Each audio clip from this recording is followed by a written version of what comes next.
Dying sea lion drags strange object to shore. Marine biologist's discovery changes everything we know about these animals. The morning Dr. Elena Martinez found the dying sea lion on Newport Beach would forever change our understanding of marine mammals. But in that first moment, all she could focus on was the creature's labored breathing and the strange, gleaming object it clutched desperately to its chest. She had received the emergency call just before dawn. Stranded marine mammal, possibly critical, the volunteer hotline operator had said. After 15 years of marine mammal rescue, Elena thought she had seen everything. She was wrong. The sea lion, an adult female, lay half submerged in the gentle surf, her sleek body battered and scarred. But it was her eyes that caught Elena's attention. They held an almost human intelligence, an urgency that made Elena's breath catch in her throat. Despite her obvious distress, the sea lion didn't display the typical fear response Elena expected from an injured wild animal. "Easy there, beautiful," Elena murmured, approaching slowly with her medical kit. The morning fog wrapped around them like a blanket, creating an otherworldly atmosphere. The beach was deserted except for Frank Chen, her assistant, who hung back with the transport carrier. The sea lion's gaze remained fixed on Elena as she drew closer. Then, with tremendous effort, the creature extended its flipper, revealing what it had been protecting. Elena's professional composure cracked. "Frank!" she called out, her voice trembling. "Get over here! Now!" Nestled against the sea lion's body was a sphere about the size of a basketball, its surface an iridescent swirl of blues and greens that seemed to pulse with its own inner light. It was clearly artificial, yet unlike anything Elena had ever seen in her 2 decades of marine biology research. "What is that?" Frank whispered, crouching beside her. Before Elena could respond, the sea lion used the last of its strength to push the sphere toward them. The action was deliberate, unmistakable. Then, with a soft sound somewhere between a sigh and a whimper, the magnificent creature's head lowered to the sand. "No, no, no," Elena muttered, rushing forward to check vital signs. The sea lion's heart was still beating, but barely. They needed to act fast. "Frank, call Dr. Richardson at the Marine Mammal Center. Tell him to prep for immediate surgery." Elena's training kicked in, pushing aside her questions about the mysterious sphere. The priority was saving this animal's life. As they worked to stabilize and transport the sea lion, Elena couldn't shake the feeling that this was more than a random stranding. The creature's behavior, the mysterious object, the way it had seemed to wait for human help, none of it fit the usual patterns. What she didn't know then was that this morning would trigger a chain of events that would revolutionize our understanding of marine mammal intelligence. The sphere would turn out to be just the first piece of a puzzle that would challenge everything we thought we knew about our ocean-dwelling neighbors. Back at the Marine Mammal Center, Dr. James Richardson, the head veterinary surgeon, met them at the loading bay. His eyes widened at the sight of their patient, then nearly popped out of his head when he spotted the sphere in Elena's arms. "I've never seen anything like this," he said, helping them transfer the sea lion onto a gurney. "These injuries, they're not consistent with any normal trauma patterns." Elena nodded, her mind racing. "The sphere seems important. She, the sea lion, she protected it, James. Deliberately brought it to shore. I need to document everything before we do anything else with it." As they rushed their patient into surgery, Elena couldn't help but feel that they were standing on the brink of something momentous. The sphere felt warm in her arms, its surface shifting with colors that reminded her of the northern lights she'd seen once in Alaska. The next 12 hours would be crucial for the sea lion's survival. But even as Elena focused on the immediate medical crisis, questions tumbled through her mind. Where had the sphere come from? Why had the sea lion risked its life to bring it to shore? And most importantly, what secrets did it hold that were worth dying for? Looking down at the mysterious object, Elena made a silent promise to the brave creature fighting for its life in surgery. She would solve this mystery, no matter where it led. What she didn't realize was that the answer would shake the foundations of marine biology and force humanity to reconsider its place in the natural world. The story of the dying sea lion and its strange gift was just beginning, and nothing in Elena's training had prepared her for what was about to unfold. The surgery lasted for 6 grueling hours. Elena paced the research lab, the mysterious sphere now secured in a containment unit designed for potentially hazardous marine samples. Every few minutes, her eyes would drift to its swirling surface, which seemed to respond to her attention by pulsing with deeper hues of blue and green. Dr. Martinez, Teresa Wong, the center's lead marine biologist, burst into the lab. You need to see this. The urgency in her voice made Elena's heart skip a beat. Following Teresa to the medical imaging room, Elena found herself staring at the most extraordinary brain scans she'd ever seen. The sea lion's neural activity patterns were unlike anything previously documented in marine mammals. Look at this, Teresa pointed to areas lighting up across the scan. The complexity, it's more advanced than any pinniped we've ever studied. The neural density in these regions, she trailed off, shaking her head in disbelief. It's almost like, Elena started. Like human patterns, Teresa finished, but in some areas, even more sophisticated. Before they could discuss further, Dr. Richardson appeared in the doorway, still in his surgical scrubs. His face was pale. She's stable, he announced, but that's not the strangest part. Elena, remember those unusual injuries we noticed? Elena nodded, remembering the peculiar scarring patterns. They're surgical scars, he continued, his voice dropping to a near whisper. Professional ones, someone or something, performed surgery on this sea lion before. There are tiny implants near her brainstem that I've never seen before.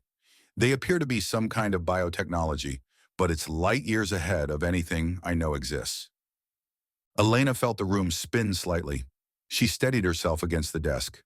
The sphere, she said suddenly. We need to analyze it now. Back in the lab, they gathered around the containment unit. Frank had joined them, bringing specialized scanning equipment. As they began their analysis, the sphere's surface started responding more actively to their presence, its colors shifting more rapidly. There's some kind of data transmission happening, Frank reported, staring at his readings. The energy signature. It's similar to the implants in the sea lion. Just then, Elena's phone rang. It was Dr. Amelia Blackwood, her old mentor from the Monterey Bay Aquarium. Elena, she said without preamble, please tell me you're somewhere private. Elena put the phone on speaker and closed the lab door. I'm here with my team. What's wrong? 3 more sea lions have been found along the coast, Amelia said, her voice tense, all with similar surgical modifications.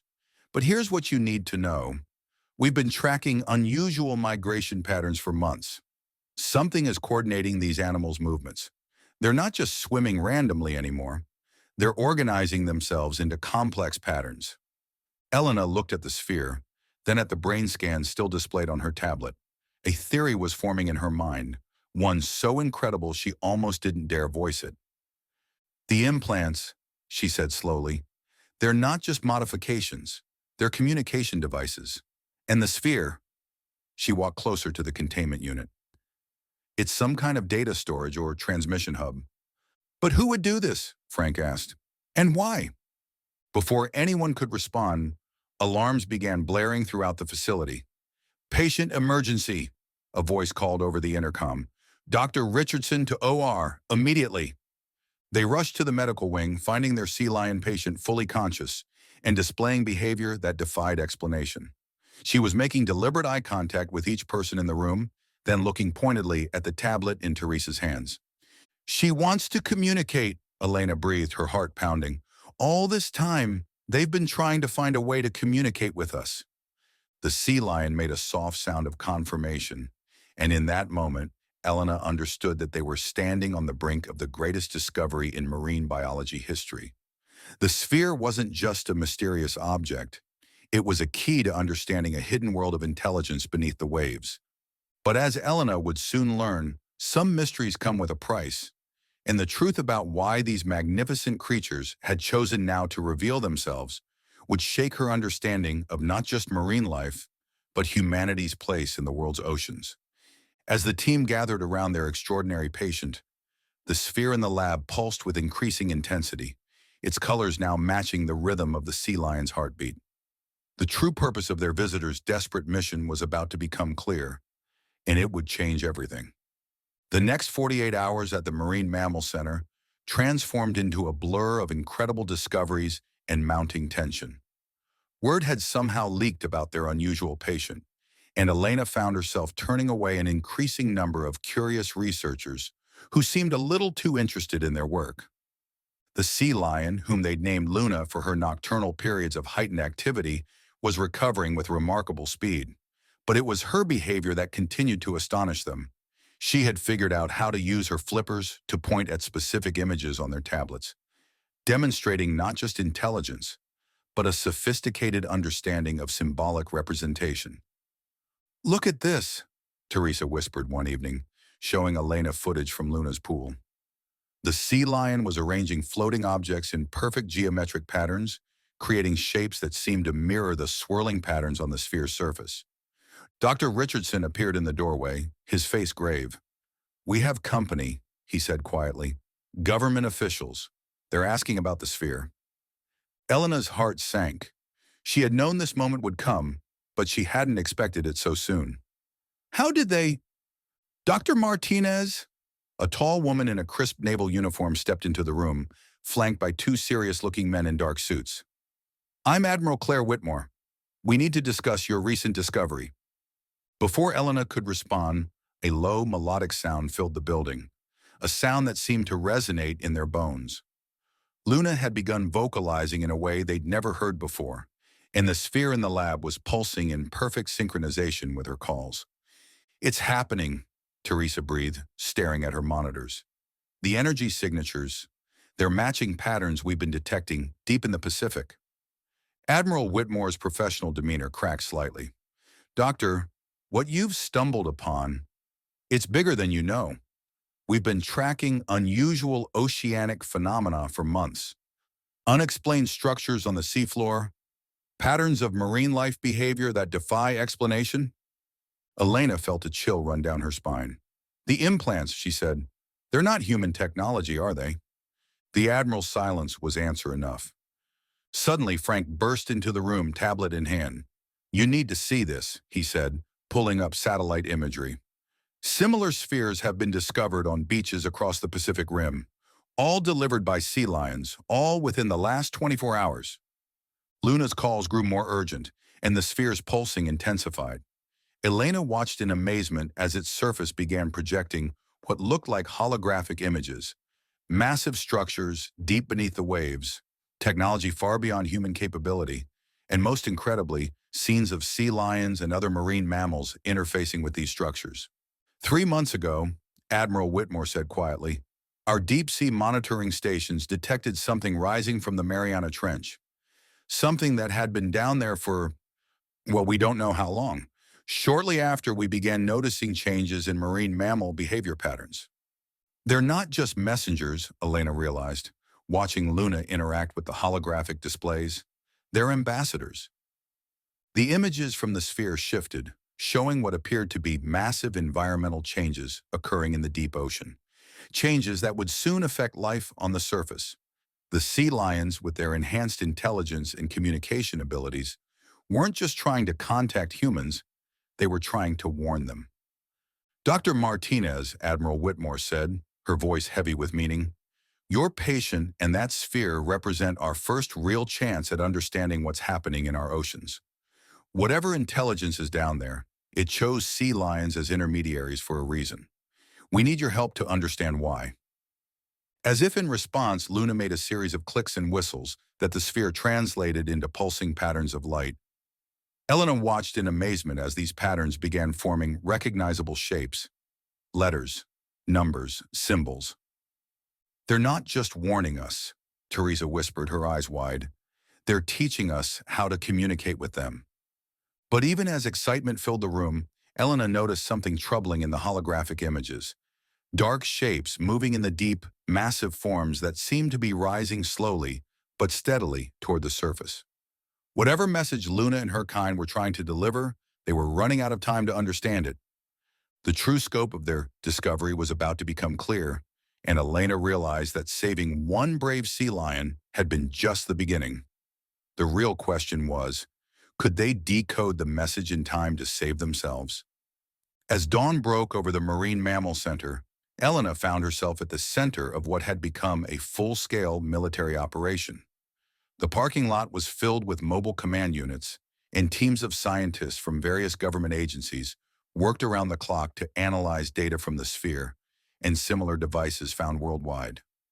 But it was Luna who continued to amaze them all. The sea lion had begun teaching them a complex system of signals, combining vocalizations with body movements in ways that suggested a sophisticated universal language. More incredibly, other sea lions at rehabilitation centers across the globe were displaying the same behaviors. It's like they've been preparing for this, Elena murmured, watching Luna demonstrate another sequence of movements to a group of marine biologists. Dr. Richardson stood beside her, shaking his head in wonder. Elena, he said softly, you need to see something. He led her to his office, where multiple screens displayed thermal imaging of the Pacific Ocean.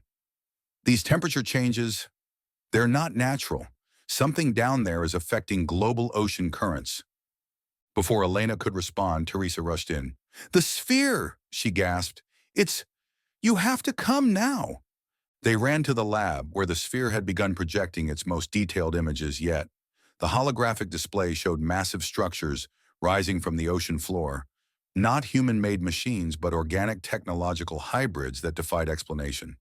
Among them moved creatures unlike anything known to science, bioluminescent beings that seemed to exist in perfect symbiosis with their environment. They've been down there all along, Admiral Whitmore said, entering the room. An ancient civilization that evolved alongside our marine mammals. The sea lions, they've been their partners, their bridge to the surface world.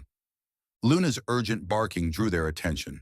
The sea lion had somehow managed to move herself into the lab, and now she positioned herself directly beneath the holographic display. As they watched, she began a series of movements that matched the patterns shown in the projection. Suddenly, Elena understood. They're not just warning us about environmental changes, she gasped. They're showing us how to prevent them. The sea lions, they've been modified to help us understand the technology we need to save our oceans. The sphere's images shifted, showing a network of the mysterious structures working in harmony to regulate ocean temperatures, currents, and chemical composition. But dark patches were spreading through the network. Disruptions caused by human activity, pollution, deep-sea mining, sonic disruption. Look at this, Frank called from his monitoring station. The sphere is transmitting detailed technical specifications. It's showing us how to build compatible technology that could work with their systems instead of against them. Admiral Whitmore's phone buzzed. Her face paled as she read the message. We have a problem. Deep-sea sensors are detecting massive movement. Whatever's down there, it's rising, all of it. We have less than 24 hours before first contact. Luna began vocalizing again, but this time the sound was different, almost musical. The sphere responded with pulses of light that translated into clear, unmistakable messages across their screens. Together, bridge, heal. Elena felt tears in her eyes as she watched Luna, understanding at last the full weight of the sea lion's mission. These magnificent creatures had been trying to prepare humanity for this moment for generations. The surgical modifications, the enhanced intelligence, it was all to create ambassadors who could help humans understand what was coming. They're not trying to take over, Elena said, her voice thick with emotion. They're trying to save us all, their world and ours, Luna and the others. They're willing to risk their lives to build this bridge between our species. But even as understanding dawned, alerts began blaring across the command center. Seismic activity was increasing across the Pacific Rim. The ancient civilization was rising faster than predicted, and humanity's window for preparation was closing rapidly. Luna's eyes met Elena's, filled with an intelligence and purpose that transcended species. In that moment, Elena knew that everything, her career, her understanding of life itself, and possibly the future of both human and marine civilization, hinged on what they would do in the next few hours. The question was, would humanity listen to the message these brave creatures had sacrificed so much to deliver? And more importantly, would they act on it in time? The next 18 hours would become known as the most transformative period in human history. As the world held its breath, Elena and her team worked tirelessly to implement the knowledge Luna and the sphere had shared. Military vessels across the Pacific reported massive bioluminescent formations rising from the depths, while thousands of sea lions gathered along coastlines worldwide, creating a living bridge between two civilizations. Luna had become more than just their patient. She was humanity's primary translator. Through her enhanced abilities in the sphere's technology, she helped Elena's team understand the complex messages being transmitted from the deep. The ancient civilization, they learned, called themselves the Luminar, and they had stewarded Earth's oceans since before humans first walked upright. They're powering down their defensive systems, Admiral Whitmore announced, studying real-time data from underwater sensors. It's a show of trust. Elena watched as Luna orchestrated a series of responses through the sphere, coordinating with other modified sea lions across the globe. The holographic displays showed the Luminar's massive organic technological structures settling into a holding pattern just below the surface, their bioluminescent signals creating patterns that match Luna's movements. "Dr. Martinez!" Teresa called out urgently. "The sphere! It's revealing something new." The final piece of Luna's message unfolded before them in stunning clarity.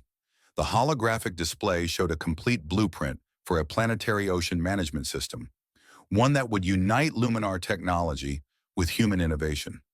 It wasn't just about preventing disaster, it was about creating a sustainable future for both civilizations. "They've been watching us," Elena realized, her voice filled with wonder. "Not just studying us, but waiting for us to reach a point where we could understand. The sea lions, they chose to be modified, to become the bridge. They volunteered." Luna made a soft sound of confirmation, gently nudging Elena's hand with her nose. The surgical scars that had seemed so mysterious now stood as badges of honor, marks of a noble sacrifice made to save two worlds. As dawn broke over the Pacific, the first official contact began.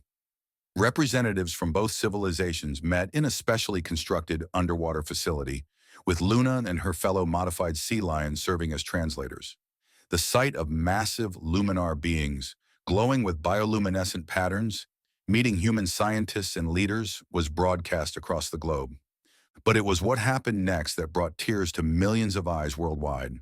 Luna, now fully recovered from her near-death experience, led a pod of sea lions in an intricate dance with the luminar beings. Their movements created patterns of light and sound that needed no translation. It was a celebration of unity, of bridges built and barriers broken. The sphere, having completed its mission, transformed one final time. Its surface dissolved into pure energy, merging with the ocean itself and leaving behind a permanent communication network between human, luminar, and marine mammal societies. 3 months later, Elena stood on the beach where she had first found Luna. The sea lion, now serving as chief ambassador between species, often returned to visit. The coastline looked different now. Elegant luminar-human hybrid structures dotted the shoreline, working in harmony to clean and restore ocean ecosystems. Sea lions regularly carried messages between surface and deep-sea communities, their enhanced intelligence and dedication earning them a unique place in both societies. "We never gave them enough credit," Elena said to Dr. Richardson, who had joined her for Luna's latest visit. "All those years we studied them, and we never realized they were studying us too, preparing for the day we'd be ready to listen." Luna emerged from the waves, her sleek form silhouetted against the setting sun. Behind her, bioluminescent patterns danced beneath the surface, signs of the luminar city below. She carried no mysterious sphere this time, no desperate message. Instead, she brought something far more precious, hope for a future where different species could work together to protect their shared home. As Luna basked in the evening light, surrounded by the results of her brave mission, Elena reflected on how much had changed because one dying sea lion had refused to give up, had dragged herself onto a beach with a mysterious gift that would change everything.